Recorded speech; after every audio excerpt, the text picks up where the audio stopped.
الرحيم. مهندس أحمد الشراكي، مهندس زراعي، خريج كلية زراعة كفر الشيخ، قسم إنتاج حيواني. كان ليا حظ إن أنا أشتغل في مزرعة الزاوية السمكية. مزرعة الزاوية السمكية دي أول مزرعة عملتها الحكومة في آخر السبعينات أول الثمانينات كده. وكان ليا حظ أكتر إن أنا أشتغل مع خبرات كويسة قوي بصراحة في مجال الإنتاج السمكي. كان المهندس عزة الزهران رحمة الله عليه، الدكتور محمود رزق، دكتور إسماعيل رضوان طبعا كلنا عارفينه.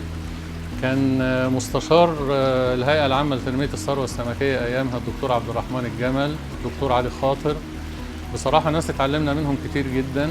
كان في فرصة إن احنا نشتغل في القطاع الخاص من أول ما الدكتور إسماعيل رضوان بدأ يطبق تقنية البلطي وحيد الجنس من أول التسعينات كده.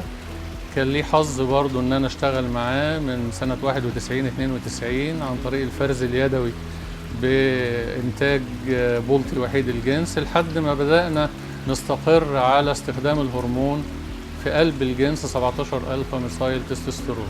عملت المفرخ بتاعي الخاص من سنة 99-2000 تقريبا، وكان النشاط الخاص ابتدأ تقريبا من الوقت ده بالنسبة للاستزراع كمان، مش بس التفريخ يعني. في البدايات ما كانش فيه بصراحة مشاكل بالنسبة للاستزراع، حتى كان عندنا رأي مقتنعين بيه جدا إن السمك ما بيمرضش، وإذا مرض ما بيتعالجش.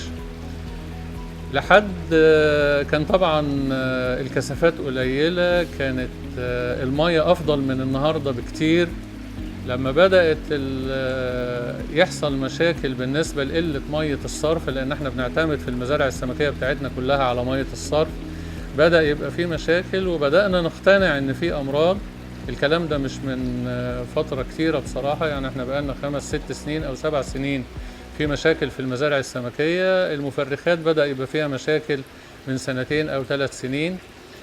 المشاكل دي أعتقد إن هي بدأت تهدد مستقبل الاستزراع السمكي في مصر إذا ما كانش يكون في حل جدي لمعالجة المياه. مية الصرف لما قلت مية الري أساسا عندنا في مصر، بدأت مية الصرف كمان تقل، تركيز الملوثات بدأ يقل. مع التطور في كثافات الأسماك اللي احنا بنحطها في الأحواض، بدأ يبقى في حمل بيولوجي على المية أساسا. لما كنا بننتج طن و2 طن و3 طن من الفدان ما كانش بيبقى فيه مشاكل تقريبا. نسبة العلف اللي احنا بنحطها أو كمية الأعلاف كانت بتبقى قليلة نسبيا، ما كانش بيحصل فيه مشاكل. بدأ يبقى فيه مشاكل في جودة المية مع قلة مية الصرف زي ما اتفقنا وزيادة الملوثات، وكمان مع الاستخدامات، زيادة الكثافات وزيادة الإنتاج وما يتبعه من زيادة كمية العلف اللي احنا بنحطها للأحواض. طبعا الوتر كواليتي اتغير جدا، بدأ يبقى فيه المناعة تقل بتاع السمك ويحصل أمراض اللي احنا ما كناش بنشوفها أساسا، وما كناش بنقتنع أساسا إن في أمراض بالنسبة للأسماك.